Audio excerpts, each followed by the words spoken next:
Bien, bonjour Davy, Salut Mickaël. comment vas-tu? Eh ben écoute, comme tout le monde, confiné, mais, Bon, mais ça va, ça va, ça va. bon. Merci à toi d'avoir accepté cet entretien. Je le redis à chaque fois, l'objectif étant de faire entendre les différents acteurs économiques culturels dont tu fais partie. C'est la première des motivations. La deuxième étant de leur offrir la possibilité à ceux qui les suivent sur les différents réseaux sociaux de dire et de parler de leur activité, de leur métier, de leur parcours.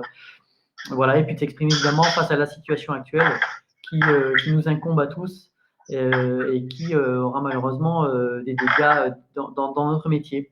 Je te propose de structurer cet entretien en trois parties. Une Mhm. première partie où tu vas te présenter à titre personnel et professionnel, et puis on va parler de ton métier, voilà, du quotidien, sur lequel je te poserai un certain nombre de questions. Ça durera Ok. un petit moment. La deuxième partie, eh bien évidemment, c'est de parler de la situation actuelle et de ses Mhm. conséquences. Mhm. Et puis, on parlera de l'après, même si les échéances sont encore un peu floues au vu des éléments que l'on a aujourd'hui, savoir C'est clair. comment est-ce qu'on peut espérer pour la suite et pour l'après cette crise économique due à notre cher coronavirus. Eh oui. Bien, allez Davy, je te laisse la parole. Première partie, je te laisse te présenter s'il te plaît. Alors, je m'appelle Davy Santiago, je suis musicien spécialisé dans le gypsy. Voilà. Alors pour ceux qui ne savent pas vraiment ce que c'est, j'aime dire que ça ressemble au Gypsy King. Voilà, parce qu'il y en a d'autres qui vont confondre, enfin en tout cas les initiés vont confondre avec Paco de Lucia ou avec Camarón de la Isla qui sont des grands artistes de flamenco, mais c'est pas du tout ce que je fais. Moi je fais vraiment le côté festif du flamenco, donc du gypsy comme les Gypsy Kings entre autres. Voilà. D'accord. Alors tu fais ça Euh, depuis combien de temps? Oula, je les compte plus. Alors ça doit faire 30 ans que je fais ça. Voilà. D'accord. Ça fait une trentaine d'années, oui, oui. J'ai commencé très jeune. J'ai commencé la guitare, j'avais 11 ans et demi, quelque chose comme ça. D'accord. Et puis, j'ai dû très, très vite gagner ma vie parce que, bon, on venait d'une famille très, très modeste. Et à l'âge de 12 ans, du coup, je faisais déjà mes premiers concerts pour gagner ma vie. Ah oui. Donc, ah oui, oui, j'étais gamin. On a commencé en faisant la manche dans les restaurants à Valence. Voilà. Alors, mais maintenant, avec le recul, je me dis, forcément, ça marchait.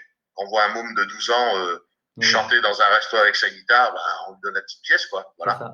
N'empêche que ça m'a permis de pouvoir tenir le choc sans tomber dans la drogue ou quoi, parce que j'habitais dans les quartiers dits défavorisés, tu vois ce que je veux dire. Mhm. Et du coup, au lieu de faire des conneries, ben, j'allais bosser. Voilà, et puis je jouais dans les restaurants, et puis les week-ends, je faisais de la maçonnerie ou du jardinage chez les voisins. Donc, Donc la musique salvatrice oula, ouais, tu n'as pas idée à quel point ouais. j'habitais à la Monnaie à l'époque. Et évidemment, comme tout un chacun sait, dans les quartiers dits populaires, ben, la drogue est là, l'insécurité est là. Et moi, c'est la musique qui m'a sauvé, clairement. Enfin, j'étais Alors, pas, on n'est pas d'une famille voyou, hmm. pas du tout. Mais mes parents m'ont inculqué la valeur du travail. Mais sincèrement, c'est la musique qui m'a sorti de là, c'est sûr. Alors est-ce que tout de suite tu faisais de la musique dite gypsy ou tu avais aussi une autre culture musicale? Alors, je faisais plus du flamenco traditionnel, comme Camarón de la Isla ou Paco de Lucia. Hmm. Ça a été parce que c'est dans notre culture. Moi, je suis d'origine gitane andalouse, et du coup, bah, on écoutait ça à la maison. Et forcément, j'étais imprégné de ça jusqu'à ce que j'ai découvert les Gypsy Kings, qui a été une véritable révélation pour moi, Hmm. avec leur titre Bamboléo en 86 ou 87. C'est qui ces mecs, quoi. Voilà, avec de la batterie, de la basse, du synthé, le DX7 de l'époque qui venait de sortir. Ça Exact. m'a fait rêver. Hmm. J'ai dit, tiens, c'est ça que je veux faire. Voilà. Donc, Et donc en fait, est-ce qu'on est dans la vérité si on dit qu'il y a une vraie notion de transmission orale de cette culture musicale, mais d'ailleurs cette culture tout court, peut-être que on peut élargir un petit peu le débat pour parler de cette culture un peu gypsy. Qu'est-ce que bien tu sûr. peux nous en dire et cet aspect de transmission orale? Alors, si tu veux, il y a deux choses qui sont très importantes à dire au public sur la transmission. Tout le monde pense que les gitans ont un don pour la musique. C'est absolument faux. N'importe qui peut jouer de la guitare comme nous, je tiens à le dire. La seule différence qu'il y a entre ma communauté, même si je me sens français, hein, j'ai pas de problème avec ça, mais c'est juste pour différencier les deux, si tu veux, pour le débat. La différence entre ma culture et les Français en général, c'est que nos enfants, quand ils jouent, ils prennent la guitare et ils chantent. C'est leur jeu, alors que les vôtres, eh ben, ils vont faire du Super Mario Bros, quoi. Voilà. Donc c'est pas ni mieux ni moins bien, c'est juste différent. C'est ce qui fait que ben, nos enfants à 15 ans, ils ont un niveau de guitare exceptionnel parce qu'ils ont commencé à 8-9 ans, ils ont déjà 6-7 ans de guitare dans les doigts, mais vraiment. On sait que le flamenco dans la guitare sèche, il faut un niveau d'exigence très très élevé. C'est ce qui fait qu'avec 6-7 ans de guitare, de par le biais de cette musique-là, ben, on devient très bon. Et c'est pas parce qu'on est gitan qu'on est bon. Ça c'est faux. Faut enlever ça de la tête. C'est pas vrai. C'est juste qu'on a beaucoup travaillé au lieu de passer nos heures dans les jeux électroniques, quoi. Alors c'est vrai que c'est un style de musique exigeant, bon, comme d'autres peuvent l'être évidemment, mais c'est vrai que techniquement à la guitare, il y a quand même des spécificités. Eh bien, si tu veux, le flamenco, là je le défends, mais bec et ongle, hein, vraiment, je le mets vraiment au-dessus du lot, techniquement. Pourquoi? Parce que le flamenco a le même tronc technique que le classique, qui est aujourd'hui la base. On veut apprendre de la guitare sèche, on va au conservatoire, on nous apprend la guitare classique. Sauf que le flamenco a toutes les techniques de la guitare classique. Mais il y a quelque chose en plus, des techniques qui n'existent pas en classique. Le flamenquiste, peut jouer du classique. Le classique ne peut pas forcément jouer du flamenco. Donc, tu vois, c'est vraiment nettement au-dessus, si tu veux. D'accord. Donc, très tôt musicien, chanteur. C'est ça. Voilà. Alors, maintenant, on va parler un peu de ton parcours. Donc, au départ, si j'ai bien compris avec moi, hein, c'était plutôt familial, on va dire. Oui, absolument. Est-ce que ça l'est encore aujourd'hui ou est-ce que tu as eu l'occasion de t'entourer avec d'autres musiciens? Quel a été ton parcours à ce niveau-là? Alors, mon parcours, il a été dans ma communauté très, très atypique. C'est-à-dire que j'ai commencé la musique comme tout le monde, j'ai envie de dire, hein, pas forcément gitan, hein, tout seul, pour m'amuser. Et puis après, j'ai vu que j'ai pu gagner ma vie avec ça, parce qu'on était 7 enfants là dans la famille, il fallait nourrir tout le monde, hein, parce que voilà, on était pauvres. Et il se trouve que, ce qui me contrariait un peu, c'est quand je suis devenu adulte, pour jouer dans les orchestres, on me parlait de termes auxquels je ne comprenais rien. Alors fais-moi un mode phrygien, fais-moi un enrichissement B9. Dans ma tête, je me disais, mais c'est quoi? C'est un gâteau, ça se mange, Donc ça m'a saoulé. Et voilà que j'avais acheté les méthodes d'Eric Bull sur le jazz et je me suis auto-formé. Et donc, du coup, pour pouvoir comprendre le langage et puis pour pouvoir savoir lire les partitions, parce que moi, je n'étais jamais allé au conservatoire, si tu veux. Et un jour, ça m'a pris comme ça. Je me suis dit, tiens, j'adore enseigner, parce que j'ai ça en moi. Je pense être bon pédagogue sans prétention aucune, mais je le pense vraiment. Pour une simple et bonne raison, c'est que toutes les conneries d'un débutant, je les ai faites moi-même et je ne suis pas passé par le conservatoire. Donc, je sais les bêtises qu'on fait, les mauvaises positions, etc., pour les avoir vécues moi-même. Donc, j'ai décidé d'inventer des méthodes justement pour que les débutants qui puissent se débrouiller tout seuls très rapidement, je ne cherche pas à les garder, c'est pas le but. Hein. Voilà, de partager cette passion-là. Et du coup, qu'est-ce que j'ai fait pour être reconnu? J'en avais marre aussi un peu de ça. On m'avait embauché dans une école de musique qui s'appelle le CFM, le Centre de formation musicale, et je n'étais pas diplômé, donc j'avais un petit peu un complexe d'infériorité. Et j'entendais dire, ah mais tu verras, ce mec-là il est super, très bon guitariste, mais bon, il va t'apprendre à la gitane. Et moi ça m'énervait, mais ça m'énervait profondément, parce que ça voulait dire quoi ça, apprendre à la gitane? Ça veut dire quoi? On est des sous-profs, voilà. J'ai dit que cela ne tienne, je vais mettre un grand coup de collier pour qu'on puisse pour faire taire tout ça, quoi. Et du coup, j'ai passé une médaille d'or au conservatoire que j'ai réussi 2 fois. Pour pas qu'on me dise, tu vois, je suis vraiment allé très loin, pour pas qu'on me dise, tu l'as réussi par chance. Non, je l'ai pas réussi par chance, c'est pas parce que cette année-là, c'était un morceau plus facile, je l'ai fait 2 années d'affilée. Je l'ai eu avec mention. Et puis, pour pas qu'on dise, ah ben, tu fais que du flamenco et du classique, voilà, pour faire taire les rumeurs aussi, j'ai passé un DEM de musique actuelle. C'est un papier, hein, je savais déjà faire tout ça avant, mais c'est juste pour dire, attends, moi, je suis diplômé 2 fois, j'ai ma médaille d'or en classique, donc pas de problème. Mais en plus de ça, le reggae, le rock, le blues, le jazz, je touche à tout. Et j'ai le diplôme pour ça qui est reconnu par l'État. Voilà. Donc, au moins, les choses sont claires. Ouais, je suis loin d'être le meilleur, mais bon, voilà, je me suis donné les moyens. Si pour résumer, tu pars d'une culture familiale, on va dire, enfin au-delà, mais en tout cas, voilà. Et tu as fait les efforts, le travail nécessaire pour aller chercher une pseudo-reconnaissance conventionnelle, institutionnelle, à la fois par ta qualité musicale, puisque tu es médaille d'or, et à la fois sur le côté culturel et pédagogique, avec ce diplôme de musique.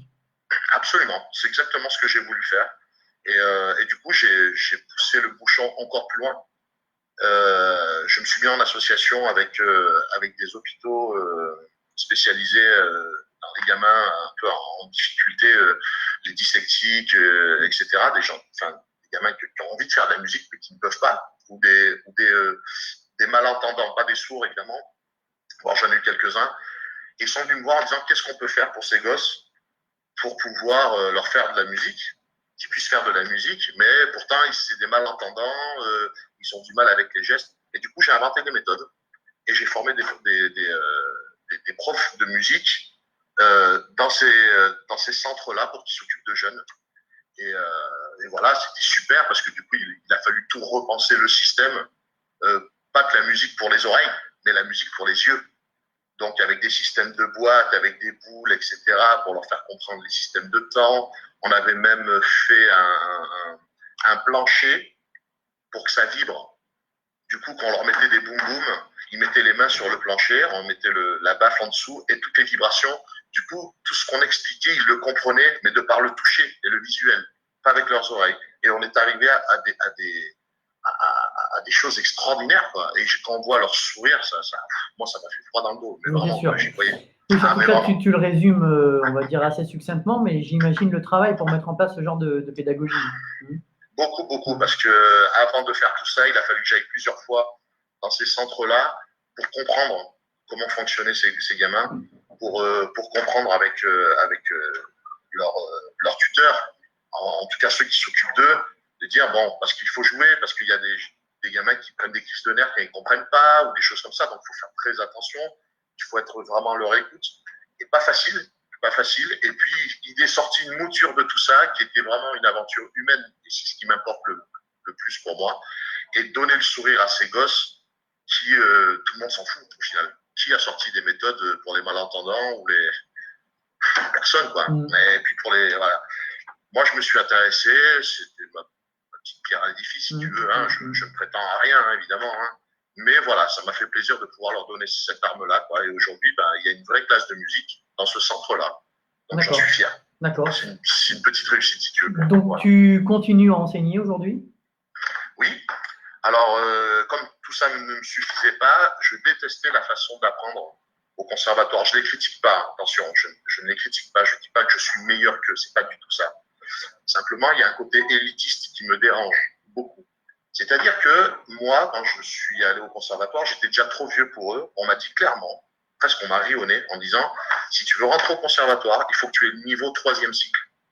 3e cycle, c'est le dernier cycle du conservatoire. Après, il y a le cycle spécialisé que j'ai dû passer pour la médaille d'or. Et moi, à l'époque, j'étais bien embêté parce que je ne savais pas lire. Et qui allait m'apprendre ça? Donc, j'ai dû me débrouiller tout seul et passer les concours. Il a fallu que je les réussisse. Je peux te dire qu'il faut t'accrocher. Faut t'accrocher parce que les deux instruments au conservatoire, c'est la guitare et le piano, et ils ne font pas de cadeau. Il n'y a pas de cadeau. Et puis, je me suis aperçu que ils enseignent conservatoire. Ils ont les mêmes techniques d'apprentissage que de l'époque de Mozart, quoi, ou de Beethoven, tu vois. Donc, certes, ceux qui restent sont bons, sont très bons. Ça, je ne peux pas le nier, ce sont des élitistes.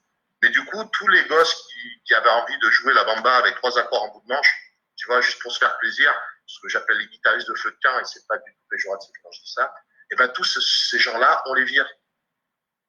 C'est pas normal. Voilà. Tous les gens qui ont, je dis n'importe quoi, 40, 50 ans, qui ont fait leur vie d'homme, qui travaillent, qui ont leurs femmes, leurs enfants, et je me dis, tiens, j'aimerais bien faire de la musique. Bon, au conservatoire, ils sont virés d'entrée de jeu. Je supporte pas ça. Je ne supporte pas ça. Donc, du coup, j'ai créé mon école. Voilà, j'ai pris des locaux, j'ai embauché 5 profs, et je leur ai dit, voilà la mentalité, comment je veux qu'elle fonctionne. Je veux pas de secrétariat. Je veux que les profs aient directement affaire à leurs élèves et vice-versa. Quand il y a un problème, si jamais ils ont des problèmes pour venir en cours, ben, ils téléphonent à leur prof. L'inverse est vrai aussi. Si le prof ne peut pas venir, voilà, je veux quelque chose de chaleureux, quelque chose d'humain. Voilà. Et si on ne peut pas venir tel jour, telle heure, ben, c'est pas grave, on va rattraper un autre jour. Voilà. Chose qu'au conservatoire, ça n'existe pas. Tu enseignes quel instrument donc dans ton école? Alors, dans mon école, évidemment, le flamenco. Voilà. Le classique, évidemment. Le jazz. En fait, on est très large. Quel instrument? Comment? Quel instrument? Alors, il y a de la guitare sèche, de la guitare électrique, de la guitare basse, du piano, du synthé, du violon, du chant et de la batterie. Voilà, on a 8 disciplines. D'accord. Ok. Donc là, on s'est arrêté sur ton côté, on va dire, pédagogique, pour résumer. Parlons de ta carrière de musicien. Voilà, tout à l'heure, je te demandais, est-ce que tu as eu des groupes, est-ce que tu as fait des disques, est-ce que tu as, voilà, parlons de cette carrière-là. Est-ce que tu peux nous présenter ce que tu as fait? Alors moi, ma vie, elle a commencé à 11 ans. Hein. Clairement, quand j'ai démarré très tôt, quand j'avais 12 ans et demi, à la MJC de la Monnaie, hein, on m'avait remarqué. Et du coup, je me suis retrouvé avec la MJC Robert Martin qui me produisait. On avait un semi-remorque à l'époque qui nous suivait, le truc de dingue. Moi, j'avais 12 ans, je voyais ça, je dis, c'est quoi, c'est sur malade, quoi. On était 3 à l'époque. Et comme on n'avait pas de moyens pour nous acheter des guitares branchées, à l'époque, ça venait tout juste de sortir les guitares branchées. Aujourd'hui, on en parle comme si c'était normal, mais des guitares sèches branchées, ça n'existait pas, quoi. Et voilà que les premières guitares branchées se sont mises sur le marché et on a été sponsorisé par les yaourts Danone. Tu vois le truc? Les yaourts Danone qui nous achètent nos premières guitares. Pas mal comme anecdote. Et puis, c'est pas mal. Tu vois, comme quoi, on va pas en faire un fromage, tu vois, quand je mais c'était plutôt sympa de leur part. Et puis voilà que on s'est professionnalisé. On a commencé à faire des concerts de partout en France avec ce groupe qui s'appelait Luna del Sol. Et je m'appelle toujours Luna del Sol aujourd'hui. Les gens me connaissent avec ça. Et puis ensuite, j'ai tourné beaucoup. J'ai commencé à faire des albums avec le groupe Luna del Sol. Gérer un groupe, c'était très compliqué. C'est très compliqué parce qu'il faut jouer avec le caractère de chacun. C'est ça. C'est une aventure humaine aussi avant d'être musical. Hein. Absolument. Et puis tout le monde n'est pas autant investi que moi. Moi, je voulais vraiment vivre de la musique déjà depuis tout jeune. Moi, j'avais 7-8 ans. Je disais déjà à mes parents, moi, je vivais de la musique. Alors que je savais ni chanter ni jouer de la guitare. Je savais ce que je voulais faire. Déjà gamin, tu vois. Et ce qui devait arriver arriva, comme toute chose a une fin. Un jour, on a déménagé, puis je me suis retrouvé, j'avais plus de production derrière moi, rien. Il a fallu que je me retrousse les manches pour trouver mes contrats. Et puis, au début, je savais pas faire, je prenais le bottin, tu vois le truc. Et puis, je téléphonais à n'importe qui, est-ce que vous avez besoin pour un mariage? Alors, je passais des heures, puis c'était pas du tout comme ça qu'il fallait faire. Mais moi, personne m'a appris, si tu veux. Donc, j'ai vraiment fait n'importe quoi, mais mets-toi dans la tête de quelqu'un qui a 15-16 ans qui veut vivre de la musique, quoi, tu vois. Bon. Et voilà qu'au fur et à mesure, j'ai chopé le coup. Et je me suis fait ma petite clientèle avec les bars, avec les restaurants. Et bizarrement, j'arrivais pas à rentrer dans le réseau des campings. Parce que les campings, ils reçoivent peut-être 10 CD par jour. Tu vois, ils sont à plus de 3000 CD dans l'année. Alors, avant que toi, tu arrives à te démarquer de tout ça, c'est compliqué. Donc, voilà que je me suis déplacé après, quand j'avais mon permis et ma voiture, pour aller chercher ces fameux contrats. Jusqu'à ce que, petit à petit, je fasse mon petit réseau. Et aujourd'hui, on m'appelle évidemment dans ce réseau-là que j'ai créé déjà quand j'étais jeune. Ensuite, qu'est-ce que j'ai fait? Je me suis intéressé à la production. J'ai acheté tout le matériel, ça m'a coûté un bras. Pour ça, tu sais très bien de quoi je parle. Hein, tu sais que le moindre petit ampli. Le moindre câble, tu veux dire. Ah, ça c'est clair. Donc, mais les gens ne savent pas. Quand ils nous voient avec un micro, ils ne savent pas que ce qu'ils ont dans la main, il y a 500 boules. Quoi, tu vois. Ils n'ont pas idée de ce qui se passe. Quoi. Mais bon, après, c'est chacun son métier. Hein. Du coup, voilà que je suis vite rentré dans une spirale infernale parce que en France, on est les rois des papiers. Il faut des papiers, encore des papiers, toujours des papiers. Voilà que je trouvais les contrats, mais je ne pouvais pas leur facturer en mon nom. Il fallait soit que je sois entrepreneur de spectacle, etc. Alors que moi, j'étais intermittent. Donc, C'est compliqué, donc il a fallu que je monte une structure associative avec la licence de spectacle. Ça aussi, j'ai jamais compris à quoi ça servait, mais bon, il fallait 3 ou 4 mois, il fallait qu'on enquête sur toi. Enfin, en plus, elle est gratuite, donc je comprends même pas, si tu veux, le truc. Tu vois, on t'empêche de travailler pour avoir un numéro qui est gratuit, mais qui t'enquiquine pour l'avoir. Bon, c'est comme ça. Ensuite, il a fallu que je m'intéresse aux lois parce que il y a eu des impayés, des clients pas très honnêtes. Tu vas jouer à Pétaouchnok à Lille, tu demandes un certain prix, et puis au final, le chèque est en bois, tu fais quoi? Alors tu fais marcher ton réseau, et puis tu vas voir les avocats, etc. Et puis tu t'aperçois qu'en fait, les contrats, ça sert pas à grand-chose, tu vois, au final. Parce que quand la personne en face, elle n'est pas solvable, et ben, tu ne peux absolument rien faire. Donc ça me fait rire tout ça, si tu veux, tu es confronté à des papiers qui font que c'est toujours de plus en plus compliqué. Et comme si ça suffisait pas, en plus en contrôle, j'ai eu 2 contrôles. Alors ils n'ont rien trouvé, mais ils sont remontés à 2 ans de ma vie. Mais tout, ils savaient tout, avec quels musiciens je jouais, sur quelle scène, quel client, quel jour, tout à l'heure. Ils ont même retrouvé des fly, c'est un truc de malade. Et ils contrôlent tout, savoir si tout le monde a bien été payé, si les charges ont été payées, évidemment, ça va très très loin dans l'histoire. Et en fait, franchement, parfois, ça m'écœure, ça me dégoûte. Parce que tu te donnes corps et âme pour faire travailler. Moi, je fais travailler une quinzaine d'intermittents de spectacle entre les techniciens, etc. Et tu te dis, bon sang, aidez-moi plutôt que de me mettre la tête sous l'eau. Parce que pendant ce temps, le temps de l'enquête, il faut le savoir, on te gèle tout. Tous tes comptes, etc. Et après, par contre, ils te débloquent tout, ils te remboursent tout, il n'y a pas de problème. Hein. Je ne peux pas dire qu'ils sont malhonnêtes, mais si tu veux, cette période-là de contrôle est difficile à vivre. Elle est très dure à vivre. Parce que toi, tu dois continuer avec tes clients, tu dois aller chercher le travail, etc. Et derrière, tu n'as pas la trésorerie. Tiens, parce que quand tu travailles, par exemple, pour une mairie, on te paye jusqu'à 45 jours après. C'est ça. Mais toi, entre-temps, si dans les 15 jours, tu n'as pas payé tes charges, tu as 20%. C'est quand même dingue, hein, la loi. Hein. Tu vois, bon, tu sais très bien de quoi je parle, je sais que tu me comprends, toi. Hein. Si tu ne payes pas tes charges dans les 15 jours, tu as 20% de plus. Enfin, c'est quand même dégueulasse, quoi. Alors, les mairies, elles te disent 45 jours, mais toi, dans les 15 jours, il faut que tu payes. Il y a quand même un problème, tu vois, quelque part. Alors, tu m'as dit avoir composé. Oui. Des titres. Alors, j'ai beaucoup composé, oui. J'ai fait 7 albums.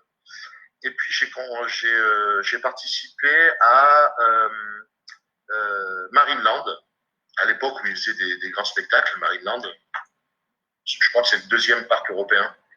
Voilà, toutes les musiques qui ont été créées à l'époque avec les dauphins, avec la femme qui était dans les airs et qui allait embrasser le dauphin, etc. Toutes ces musiques, c'est moi qui les avais faites, qui les avais créées. Entre autres, parce qu'il y avait aussi un autre ami pianiste qui faisait ça avec moi. Donc j'ai créé ces musiques-là. Mais bon, évidemment, personne ne le sait, mais bon, voilà, je le dis. J'ai travaillé 8. C'est l'occasion. Oui. J'ai travaillé 8 ans avec Jean-François Pignon. Alors, pas le pignon du dîner de con, évidemment. Alors, Jean-François Pignon, c'est un très grand monsieur. Il fait partie des 6 meilleurs dresseurs de chevaux de la planète. Tu vois, donc ça rigole pas.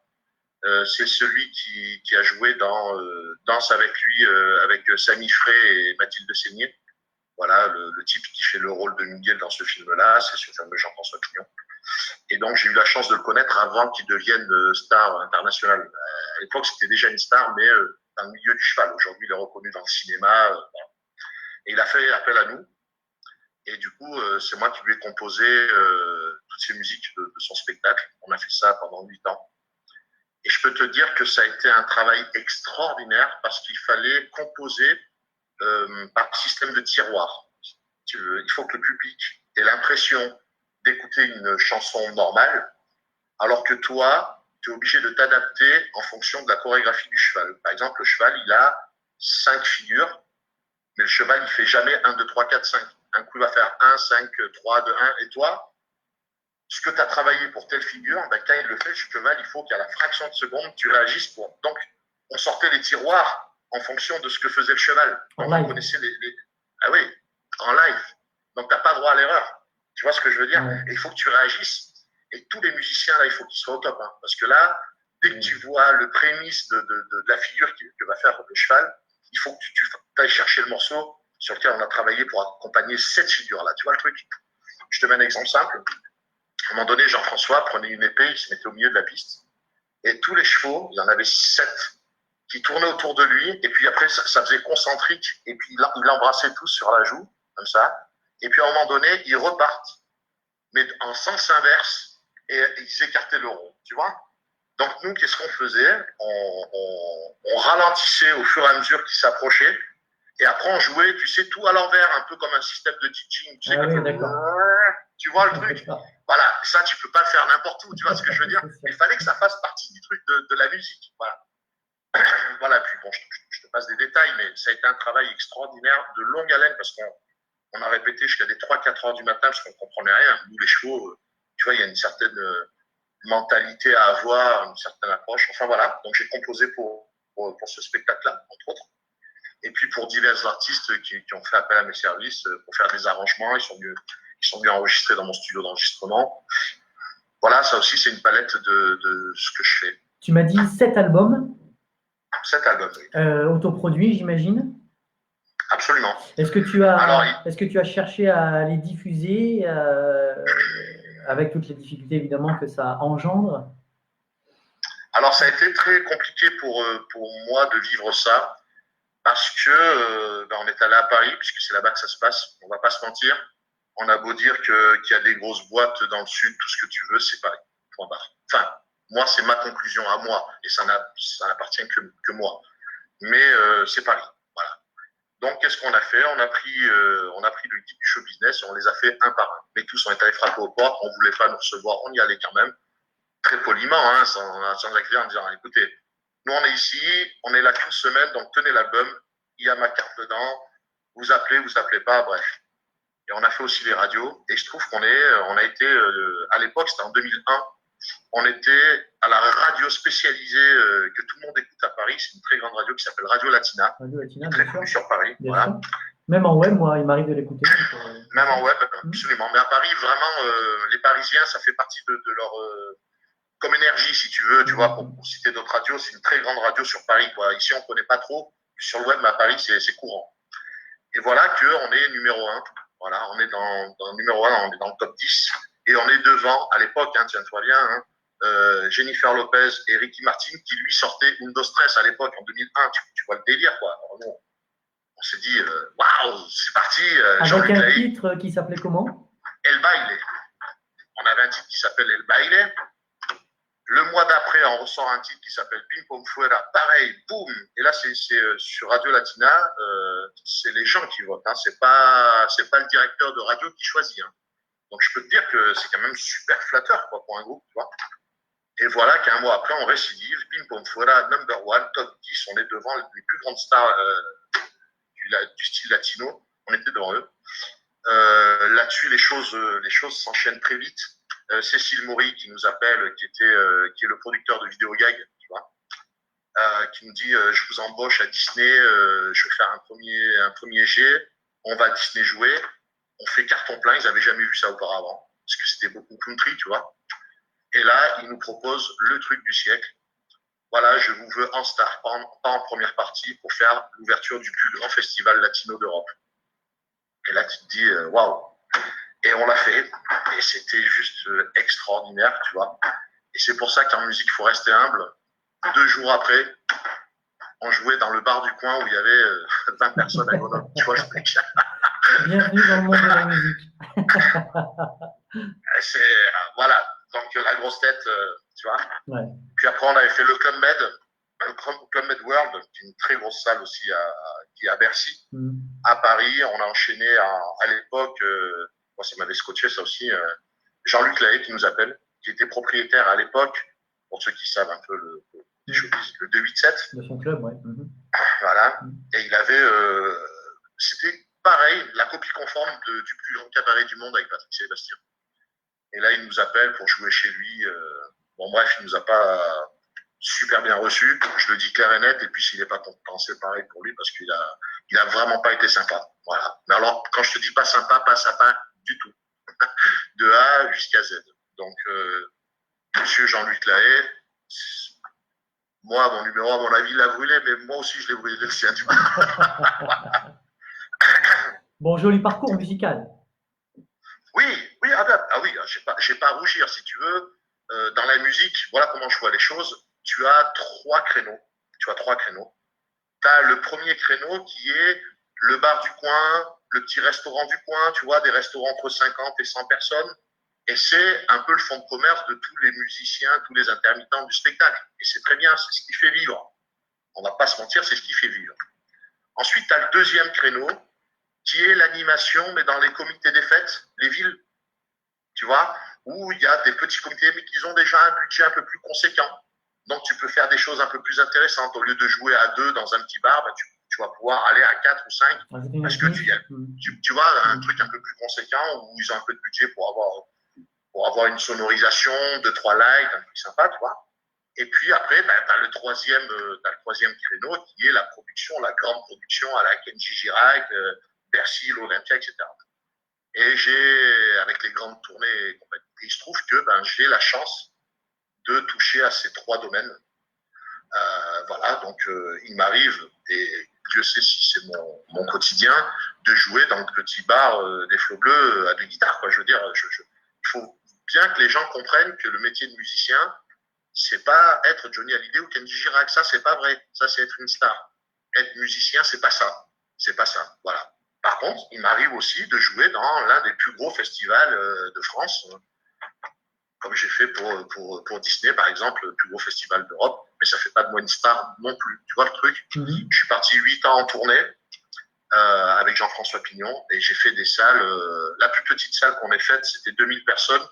Et puis, ça allait entre 6 000 et 7 000 personnes. Parce que, ils venaient pas me voir moi, hein, on est clair, hein, ils venaient voir Jean-François Pignon, qui était la star. Mais comme moi, c'est moi qui jouais pour lui en direct live. Donc, j'ai eu la chance de faire cette tournée-là. Donc, tu vois, j'ai vraiment touché aux trois domaines. Moi, dans le petit bar du coin. Après, le camping, etc. Le petit comité des fêtes du village. Et puis, la grosse production avec la tournée. D'accord. C'est ça, le boulot de musicien. Tu vois, ok. voilà. Donc, je résume.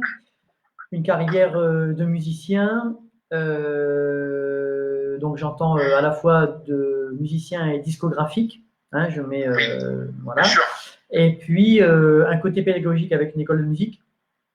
Oui, c'est ça. Voilà, donc deux aspects de la pratique de ton métier, à la fois, je vais dire, la volonté de transmettre, en sortant un peu des sentiers battus avec tes propres méthodes, voilà. Et puis le côté musicien, à la fois avec studio, à la fois avec composition et évidemment avec les prestations dans des niveaux plus ou moins différents. C'est ça. Bon, et puis arrive depuis 2-3 mois maintenant cette situation très embarrassante. Oula. Donc concrètement, pour toi, quels sont les impacts? C'est catastrophique. Mais quand je dis catastrophique avec un grand C entouré, fluoré, enfin ce que tu veux, c'est catastrophique. Pour une simple et bonne raison. On a une école de musique où on est 5 professeurs pour 80 élèves. Bon. Il a fallu qu'on ferme, évidemment. Et comment dire non à ça? C'est pas possible. D'une, on est hors la loi, et de deux, on ne veut pas prendre de risques, et pour nous, et aussi pour les autres. Je veux dire, à un moment, soit on se serre les coudes, soit, si c'est pas là où on est main dans la main, c'est jamais. C'est jamais. Donc, évidemment qu'on joue le jeu, évidemment. Mais il n'empêche que les charges, il faut les payer tous les mois. Et concrètement, ce qu'on nous dit à la télé, je le dis clair et net, c'est pas vrai. On a quelques aides, comme ci, comme ça. Mais moi, on doit payer 1600 € par mois de loyer. Personne vient les payer pour moi. Hein. Et pourtant, il y a plus d'entrée d'argent dans cette école. Pourquoi? Parce qu'on a absolument zéro, et je m'en plains pas jusqu'à maintenant, c'est juste que maintenant on est confronté à ça. On a zéro subvention de l'État. On s'autofinance avec les cours. On les a fait pas cher justement de par la mentalité pour que ça puisse rester abordable et familial. Mais aujourd'hui, on est au bord du gouffre. Moi, je me pose la question de est-ce qu'on ferme ou pas? C'est très sérieux. Ça veut dire qu'il y a quand même 5 emplois et 80 personnes sur le carreau. C'est pas rien. Non, c'est pas rien. Voilà. Après, sachant que cette école-là, je l'ai toute financée de A à Z, y compris la construction. Tu vois le truc? Voilà, ça veut dire que tu t'endettes, etc., parce que tu crois et tu sais que ça va marcher, et c'est ton métier. Et là, on te dit, bah, tu peux plus travailler. Sauf que là où je ne suis pas d'accord avec les politiciens, pas du tout, c'est que des écoles comme nous, on ne met pas 20 personnes dans une même classe. Ce sont que des cours individuels. Et les écoles de musique, comme moi, il y en a plein. J'en connais plein. Je pourrais vous en citer une dizaine là tout de suite. Voilà. Donc, ça veut dire que 5 profs, on a chacun une salle et chacun avec un élève à la fois. Ça veut dire qu'au maximum, et pas dans les mêmes, dans les mêmes locaux, on a 2 personnes.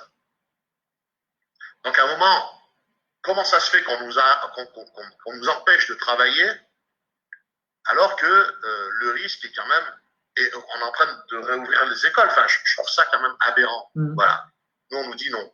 Ça fait partie très clairement des incompréhensions et des décisions, allez, je vais dire contestables, qui ont été prises dans le cadre de la gestion de cette crise actuelle.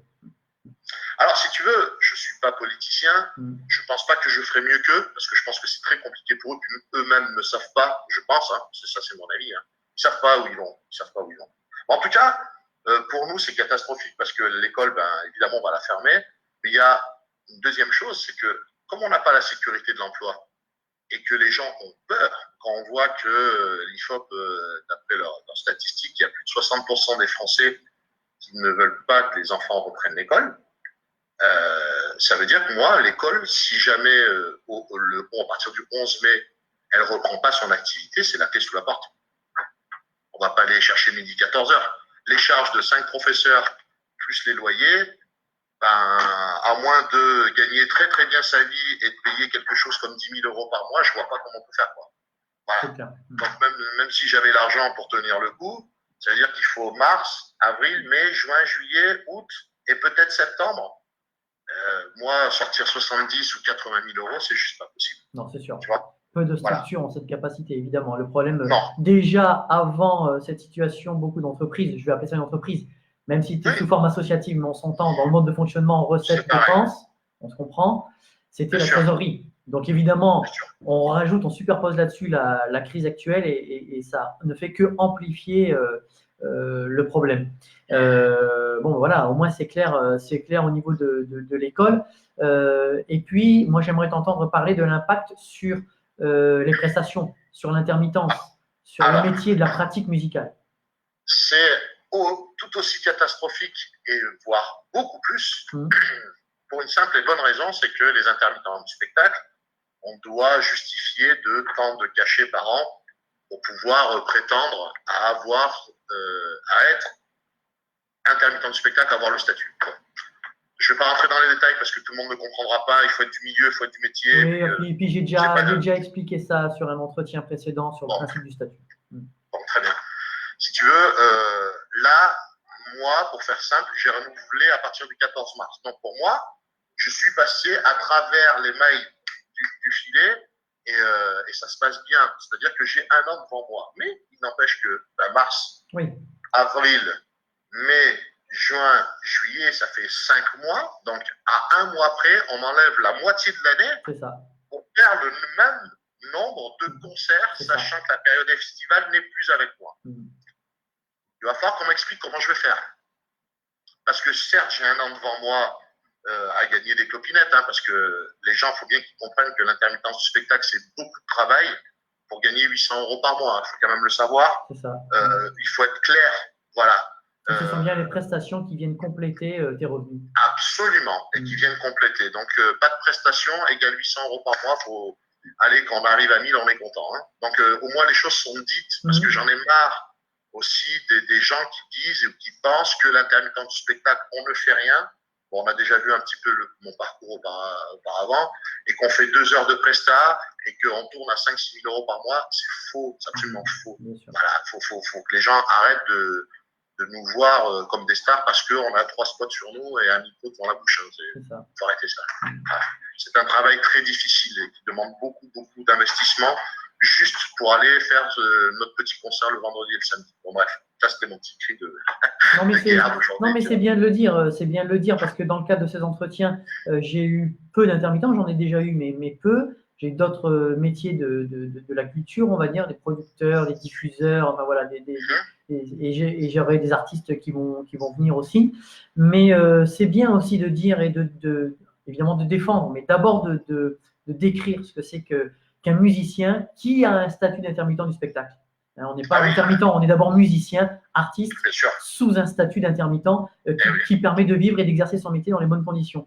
Mais c'est vrai que les gens ont l'impression, ces voies d'abus ou je sais pas, d'une certaine facilité, alors que pour eux, on est des privilégiés pour les trois quarts des gens. Ouais, on est des privilégiés, ça, ils ne comprennent pas quand je leur dis, mais vous travaillez combien d'heures par semaine? Ils me disent 35 heures, moi ça me fait rire. Moi, quand je fais 35 heures dans la semaine, mais je suis en vacances, et je te jure, mais je peux te jurer ce que tu veux, mais sur mes 2 enfants, que c'est ce que j'ai de plus cher au monde, moi, 35 heures, je suis en vacances. Mais vraiment, quoi. Moi, mon quotidien, c'est, allez, si je fais pas 50 heures par semaine, c'est au bas mot. Je dis bien au bas mot. Bien sûr. Voilà, quand je vais jouer, par exemple, à Roussas, eh bien, il me faut 2 heures pour y aller, 2 heures pour revenir. Déjà, rien que ça, tu vois. 4 heures. Alors oui, on passe pas 10 heures après à travailler. Oui, je vais plaisanter parce que ça fait partie du job. Et là, il faut que tu sois agréable, il faut que tu sois souriant. Des fois, tu n'as pas envie. J'ai des problèmes personnels comme tout le monde. Voilà. Et puis, tu es là, et puis tu essaies de blaguer. Mais ça fait partie comment dire, du management. Tu vois ce que je veux dire? Et puis, les années de formation, le niveau musical, le matériel investi, les répétitions, le répertoire, la technique. Enfin, bon, voilà. J'en parle même pas parce que tu as raison, ça me paraît évident, mais tu vois, un exemple très simple, il n'y a encore pas si longtemps, il y a moins de 20 ans, on avait encore les châteaux, tu vois, pour faire de la sono. Et ça coûtait une blinde. Aujourd'hui, ça coûte tout aussi cher, voire plus, pour gagner de la place, mais tu peux pas te la ramener avec un système de château pour faire une sonorisation. Les gens vont dire, tu sais quoi, rentre chez toi, t'es plus à la mode, quoi. C'est pas possible. Voilà. Donc, si tu veux, tu es obligé à chaque fois de réinvestir. Et alors, il y a 2-3 trucs. Un micro SM58, ça fait 15 ans, et puis c'est toujours d'actualité. Mais malgré tout, le matos coûte très cher. La guitare, la moins chère, tu en as entre 2 et 3 000 euros. Je parle d'une guitare professionnelle. Hein. Voilà, hein, je parle pas d'un joujou. Je parle d'un niveau professionnel. Hein. Voilà. On va dire 2 500 euros de moyenne. Et je parle de la fourchette basse, hein, du tarif professionnel. Hein, voilà. Alors après, oui, il y a des bons instruments à 600-700 euros. Mais après, il faut savoir aussi changer parce qu'il y a des modes. À une époque, c'était les Takamine, je ne sais pas si tu te souviens. Bien sûr, tu vois, bah maintenant, les Takamine, on n'en entend plus parler. Tu vois ce que je veux dire? Voilà. Il y a les Gibson. Après, ça dépend ce que tu fais. Les Les Paul, les Telecaster. Bon, enfin bref. Donc, tu es obligé parfois d'avoir même plusieurs instruments pour parer à la plus grande éventail musical, si tu veux. Bon, bref. Donc, effectivement, il faut répéter constamment. Tu peux pas te permettre de faire un répertoire années 80 tout le temps. Les années 80, pourquoi je parle de ça? Parce que tout le monde adore les années 80 d'une façon générale. Et tu peux pas t'arriver dans un concert en faisant que du Goldman ou Émile et Images et compagnie. Tu es bien obligé de t'adapter avec des choses qui se font aujourd'hui, avec du Kenji Girac, avec du Amir, avec du Stromae ou Maître Gims. Ça fait partie du truc. Sinon, les jeunes, comment tu vas les intéresser? Donc, c'est un travail, ce que je veux expliquer par là, toi, je sais que tu me comprends, mais c'est un travail constant. Tu ne sais pas, je monte un répertoire et puis hop et hop, tout va bien. Non, c'est pas vrai. C'est dès qu'il y a quelque chose qui sort, eh ben, il faut que tu sois là, quoi. Il faut que tu sois sur le pied de guerre et puis il faut que ça coule. Et puis avoir aussi une grosse culture des anciens. C'est-à-dire que tu as encore des gens qui adorent Johnny Hallyday. Il y a encore des gens qui adorent Mike Brand. Enfin, et ben, si tu n'as pas 2-3 trucs comme ça pour faire plaisir, comment veux-tu travailler? C'est pas possible. Donc, si tu veux, c'est un grand travail. Évidemment. Je voudrais revenir aussi sur l'aspect intermittence dont on parlait. Donc, tu m'as parlé évidemment de 3, 4, 5 mois d'inactivité depuis que ça a été décrété jusqu'au jour où ils lèveront les verrous.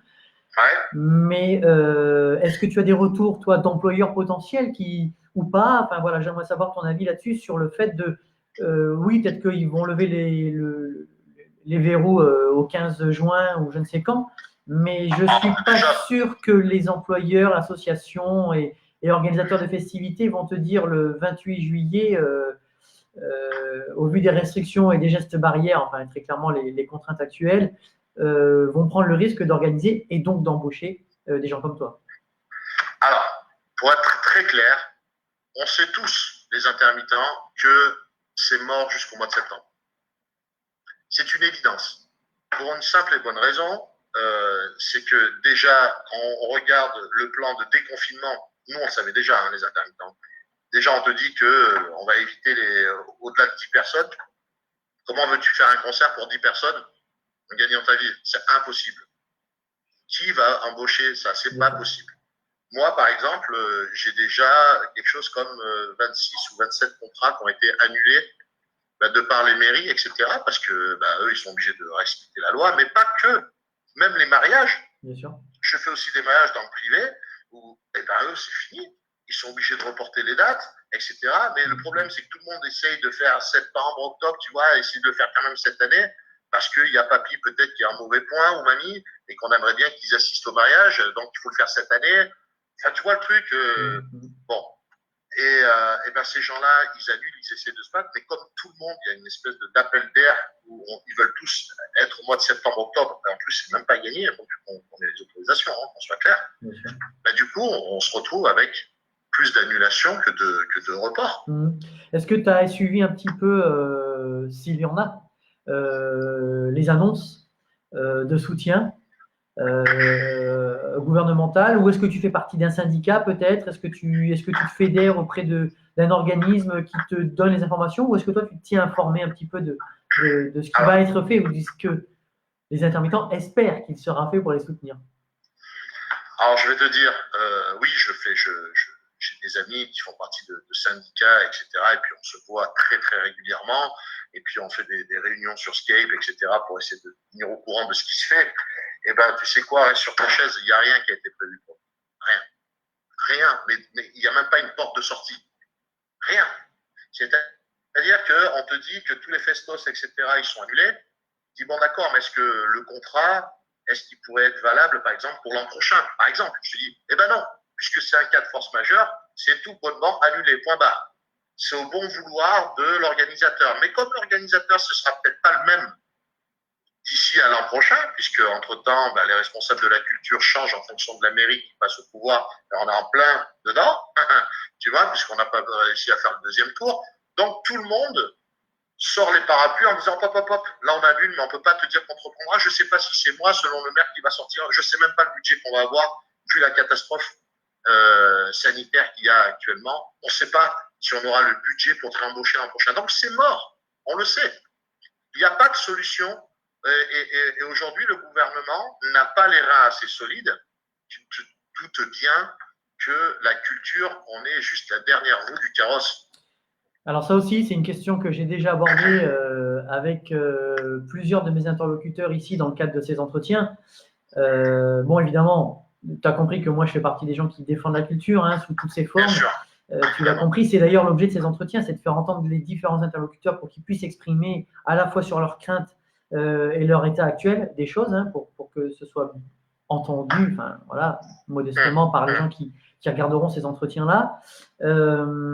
Et moi, me considérant à ma modeste place comme un défendeur de la culture, je la mets pas pour moi, c'est pas la cinquième roue du carrosse, parce que sincèrement, si les gens ne s'en rendent pas compte, mais si la culture c'est la musique, si demain tout partout où il y a de la musique, il n'y a plus de musique, je peux t'assurer que le quotidien, voilà, mais je sais pas, regarde les films sans musique, les pubs sans musique, plus de jingle, plus de radio, plus de générique télé, plus de voilà. Enfin, si tu enlèves tous les endroits où il y a de la musique dans ton quotidien, la vie ne sera pas la même. Donc moi je dis, sous un aspect, je dirais secondaire, la culture est en fait très importante en France, et c'est en ça que c'est ce qui m'a fait, c'est ce qui m'a motivé à vouloir faire entendre les différents acteurs de ce domaine-là, pour que vraiment eux, chacun à leur façon, puissent dire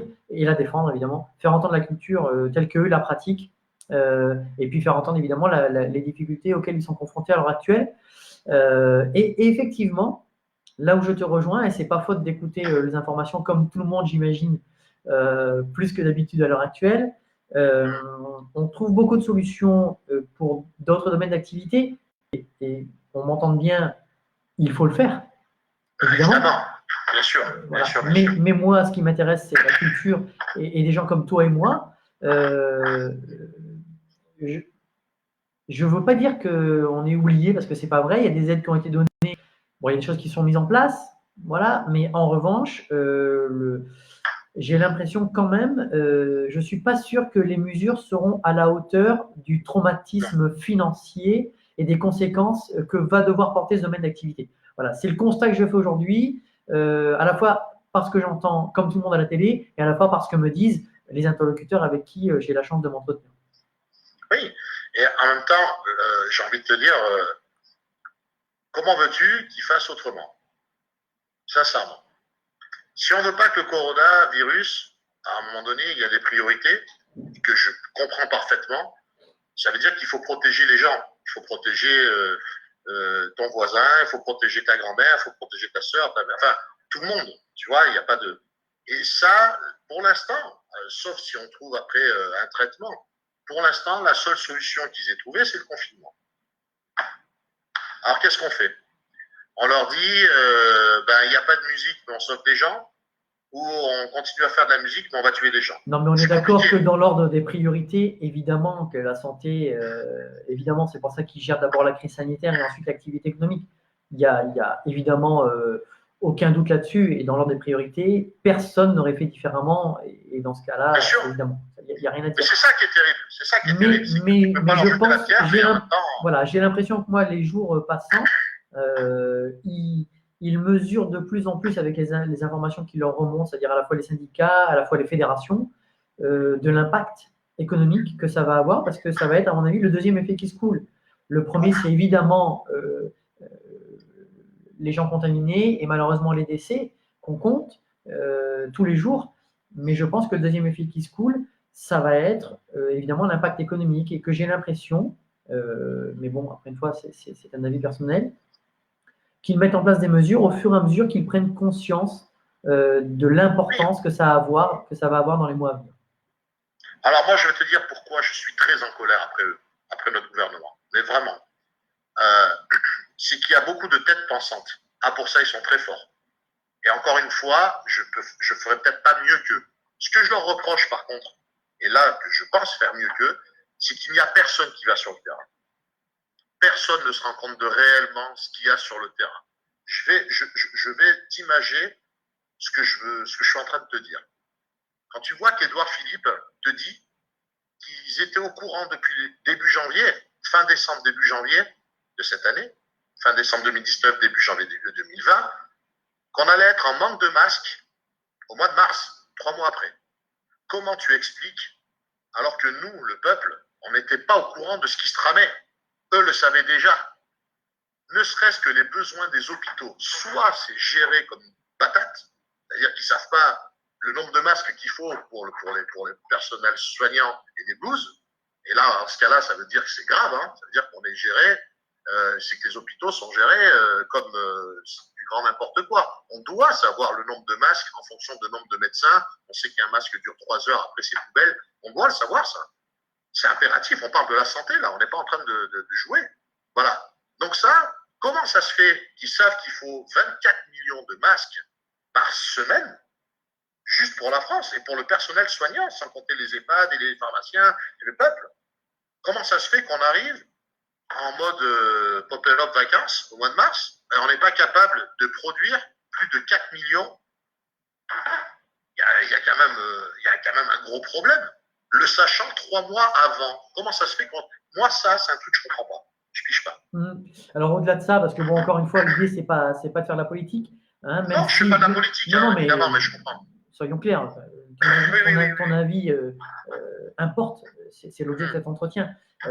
Mais, effectivement, en tout cas, sur la gestion dans le temps, avec les conséquences que ça va, parce que pour ce qui nous importe, dans le cadre de cet entretien, c'est bien les conséquences économiques, mais c'est forcément lié à la gestion de la crise humaine et sanitaire, puisque c'est forcément ce sera lié sur le deuxième rebond, je dirais, des conséquences de cette crise. Donc oui, effectivement, on peut s'interroger sur la façon dont ça a été fait, même si, et tu l'as dit aussi, personne ne veut leur place, Et c'est très compliqué. Et voilà, on serait sûrement peut-être bien embêté pour trouver des solutions si on était à leur place. Bon, quoi qu'il en soit, j'ai bien entendu ce que tu disais sur le fait que 5 mois d'inactivité comme intermittent,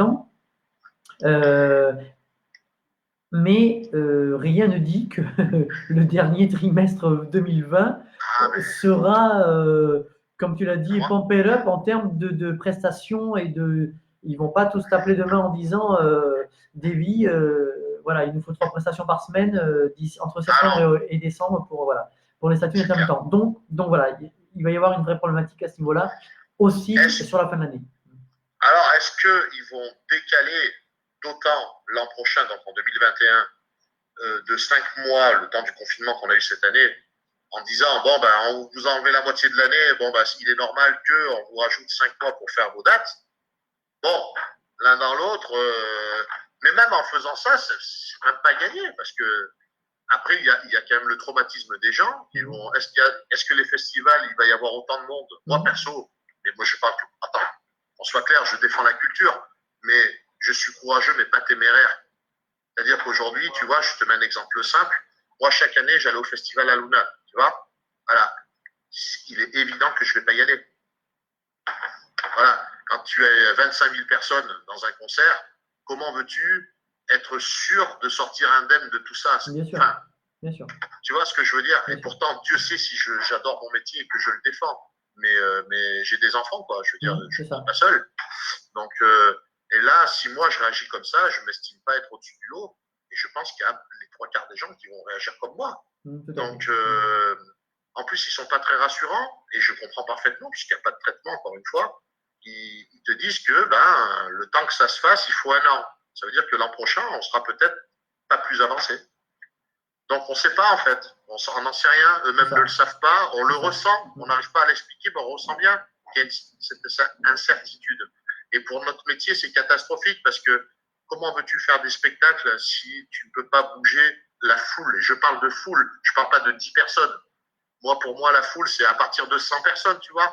Au moins dans un petit restaurant, que tu puisses faire au moins gagner ta vie. Et puis, même pour le restaurateur, j'ai envie de te dire, un restaurateur, s'il fait 10 couverts par jour, il met la clé sous la porte. C'est évident, tu vois ce que je veux dire. Donc, c'est compliqué si on n'arrive pas à remettre la foule en mouvement, en les rassurant, en disant tout va bien, on a la solution. Le problème, c'est qu'il n'y en a pas pour le moment. C'est ça, c'est-à-dire que moi, j'ai pris l'habitude de dire qu'à partir du moment où ils prennent les décisions de limiter le rassemblement avec un certain nombre de personnes, la musique, on va dire, pas dire la culture, mais la musique, même si dans certains d'autres domaines de la culture, ça fonctionne aussi, elle est le premier à impacter et elle sera la dernière à être réouverte. C'est pour ça que je dis qu'on est à la 5e roue du carrosse. C'est dans ce sens-là. Tu vois? Voilà. C'est nous qui morflons le plus et c'est certainement nous qu'on va aider le moins. On va pas se mentir. Tu sais, mais j'ai envie de te dire que ça, c'est global. Regarde, tu as certainement fait des mariages comme moi, du métier. Dans un mariage, tu remarqueras qu'on met des grosses sommes sur la robe. On met des grosses sommes sur la déco. On met des grosses sommes sur la nourriture. Et là, pour trouver un DJ, on va dire ah mais c'est bon, mon cousin il va me le faire avec une playlist. Et là tu te dis attends, c'est pas ça.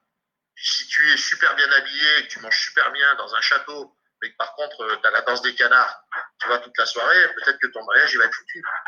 Donc tu vois, même d'une façon générale, les gens, c'est quand tu leur expliques qu'ils réalisent que la musique est importante, en disant tu peux pas louper ton mariage comme ça. Mais a priori, leur première réaction, c'est bon, ça, on peut le faire. C'est un métier. C'est ça. Tu vois ce que je veux dire? Donc, même aux yeux du grand public, on est quand même aussi la 5e roue du carrosse. C'est à nous de défendre et de donner les arguments convaincants. C'est pas une histoire de gagner sa vie. C'est une histoire d'être. Tu vas pas faire une maison en embauchant un musicien. Tu vas embaucher un maçon. Et l'inverse est vrai aussi. Quand tu veux faire un DJ dans un mariage, tu vas embaucher un maçon qui va te faire DJ. Enfin, il me semble à moi que chacun doit avoir ses compétences. Alors, pour faire preuve un peu d'optimisme, oui, quand même, histoire de finir cet entretien, déjà à titre professionnel, alors, je ne sais pas, est-ce que tu as des projets, est-ce que tu as des choses qui étaient prévues dans l'avenir, plus ou moins proches, voilà, comment tu vois l'après? Alors, le après, si tu veux, il va dans la continuité de la technologie d'aujourd'hui. Aujourd'hui, qu'est-ce qu'on voit depuis ces 10 dernières années, voire ces 15 dernières années? On voit les réseaux sociaux qui se développent mais vitesse grand V, quoi. Avant, entre Messenger, entre WhatsApp, enfin, il n'y a que ça, quoi. Skype et compagnie, il n'y a que ça. Et la communication, comme on fait, nous, en live. Donc, si tu veux, j'avais déjà créé des méthodes en vidéo. Donc, pour l'école, on va continuer à essayer de redonner des cours réels avec un plexiglas au milieu, tu sais, un peu comme ils font. Ça va être un peu rigolo, mais bon, on va essayer de jouer le jeu pour sécuriser tout le monde et puis dire, ne vous inquiétez pas, on n'est que deux dans la salle. Quand vous rentrez, je vous donne du gel hydroalcoolique. Quand vous repartez, pareil, on passe un coup sur les poignées de porte et puis en plus sur la vitrine avec les masques. Après, si tu as le corona en sortant, c'est pas de ma faute, quoi. C'est que tu l'avais en rentrant. Tu vois ce que je veux dire? Mais bon, on va essayer de rassurer. Par contre, en parallèle, pour ceux qui veulent continuer à prendre des cours, eh ben, on va donner des cours par vidéo.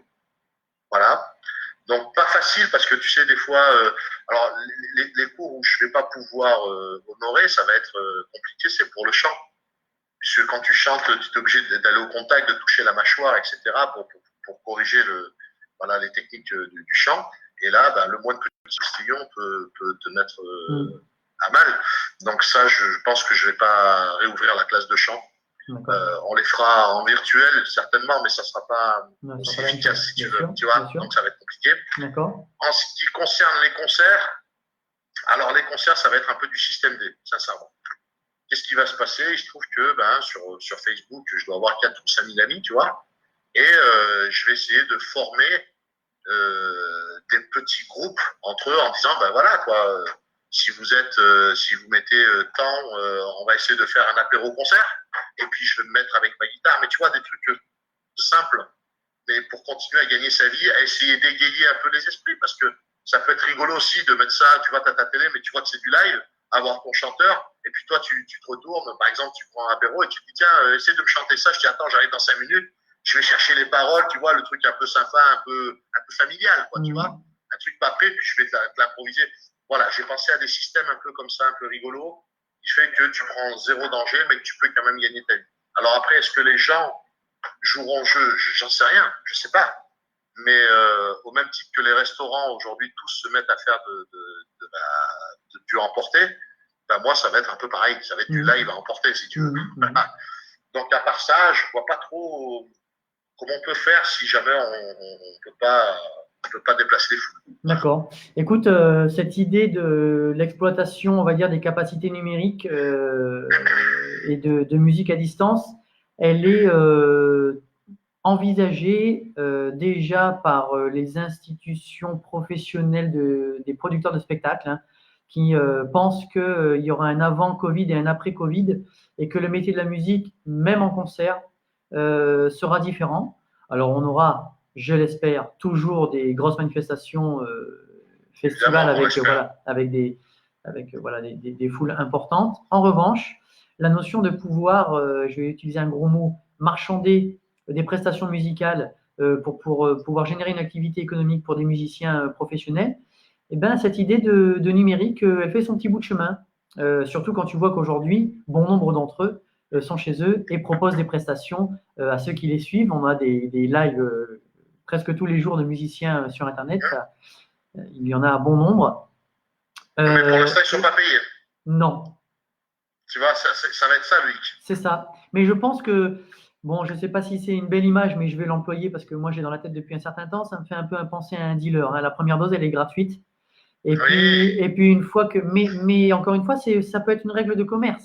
Là, en l'occurrence, c'est la matière qui est pas bonne, mais pour la musique ou pour d'autres d'ailleurs domaines d'activité, ça peut être une porte de sortie. Dire, ben voilà, vous pouvez profiter de concerts privés parce qu'on a évidemment la possibilité de faire ces concerts pour une personne chez elle ou une famille, ou pourquoi pas pour un groupe de personnes de 50, 100, 200, 300 personnes qui pourront se connecter à ce concert privé en échange d'une participation financière. Ça fait réellement son bout de chemin et je pense que ça fait partie des choses qui seront concrètement mises en place demain par le monde de la musique pour être assez… Mais ça voudrait dire qu'il va falloir que les banques suivent.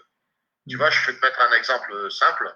Si demain, je me connecte, comme on vient de le faire là, en live, et je dis, bon, ben voilà, tu peux me donner, sans parler de tarification temps par tête, je dis n'importe quoi, tu vois, sans parler de ça, sans rentrer là-dedans, mais en disant, donne-moi ce que tu veux. Tu vois, je suis large, hein. Donne-moi ce que tu veux. C'est pas tout à fait ce qu'il faut faire, mais, non, mais d'accord. C'est pour donner une direction. L'argent, tu sais que l'État, tout ce que tu gagnes de toute façon, il faut qu'ils mettent leur nez dedans. Tu vois ce que je veux dire? Ça veut dire qu'il faut qu'il aille sur un compte. Le problème qu'il y a, c'est qu'aujourd'hui, la banque, quand tu veux faire un compte spécial où que les gens puissent faire un don avec une carte bleue et tout, eh ben, ça coûte très cher. C'est pas donné. Ça veut dire que le petit intermittent, il pourra peut-être même pas se l'offrir, ça. Parce qu'il faut bien faire démarrer la sauce. Même si les gens veulent donner. Et tu vois, on arrive encore une fois à de la paperasse, alors qu'on sait que c'est possible techniquement. Est-ce que tout le monde va jouer le jeu, surtout pour ta musique, encore une fois? Quand tu es prestataire, quand tu es artisan, maçon, les banques jouent le jeu. Maintenant, tu vas dire à un banquier, tu sais, moi, je vais faire un concert devant ma caméra, là, et puis les gens, ils vont m'envoyer de l'argent. Et ben, je suis pas sûr qu'ils vont te dire, ah bah oui, d'accord, on va te faire un truc pour toi. Non, c'est pour ça que je disais que ça fait son petit bout de chemin parce que c'est encore un peu neuf. C'est peut-être pas bien ancré d'ailleurs dans l'esprit des gens, tous confondus. Hein. Là, je parle pas de catégorie spécifique. Donc voilà, mais en tout cas, je pense qu'on est dans les prémices de ça, de l'exploitation des capacités et des possibilités numériques dans le cadre de spectacles et de prestations musicales. On en reparlera dans 2, 3, 4, 5 ans. Je pense qu'il y aura d'autres choses qui seront nées d'ici là, d'autres nouveaux concepts. Sûr. Voilà, et je pense qu'aujourd'hui, c'est peut-être un petit peu tôt, mais on va y venir. C'est en ça que je dis qu'il y aura un avant et un après Covid. De toute façon, le avant et le après, il est inévitable. Nos vies ne seront plus jamais les mêmes, de toute façon. C'est ça. Ça, c'est sûr, c'est sûr. Tu sais, tu te dis, à 45 ans, j'ai tout vécu. Et puis, quand il t'arrive ça, tu te dis, mais c'est pas possible, c'est un film. On voit ça que dans les films, quoi. Tu vois, tu te dis jamais tu peux vivre un truc pareil, quoi. Et pourtant. Alors, pour rester dans le positif, je vais te dire quelque chose. J'ai toute ma famille qui travaille à l'hôpital, à Romans-sur-Isère. Pas un seul de ma famille, et quand je dis tous, c'est tous, hein. Voilà. Pas un seul de ma famille s'est posé la question de je mets ma vie en danger, et il faut pas que j'y aille. Pas une seule fois. Ils sont tous allés avec le cœur et en essayant de défendre leur métier et de défendre les gens. Voilà.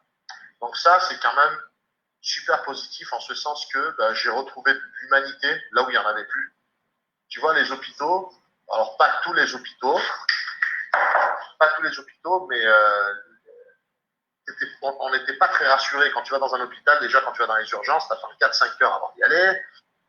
Bon, tatata, on connaît tous, je ne vais pas le refaire. Aujourd'hui, tu arrives, tu es bien accueilli, il y a une espèce d'humanité qui s'est créée, qui fait chaud au cœur. Voilà, bizarrement, on peut plus s'approcher, on peut plus se faire la bise et on devient plus humain.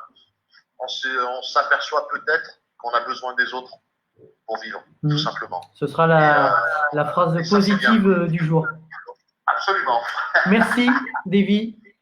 Merci à toi d'avoir pris 1 heure de ton temps pendant ce confinement pour répondre à ces questions, pour nous avoir parlé de toi, de ton métier, de ta carrière, de ton école, voilà, et de toutes les choses que tu as données à la musique et puis que tu fais pour ton métier. J'en profite pour dire à ceux qui nous suivent qu'on a d'autres entretiens qui sont prévus. Je regarde mon emploi du temps. J'ai cet après-midi à 17h Monsieur Patrick Adler, qui est un imitateur qui était sur la classe de Fabrice sur France 3 il y a quelques années. Nous aurons demain Christiane Obidol, qui est Zouk Machine.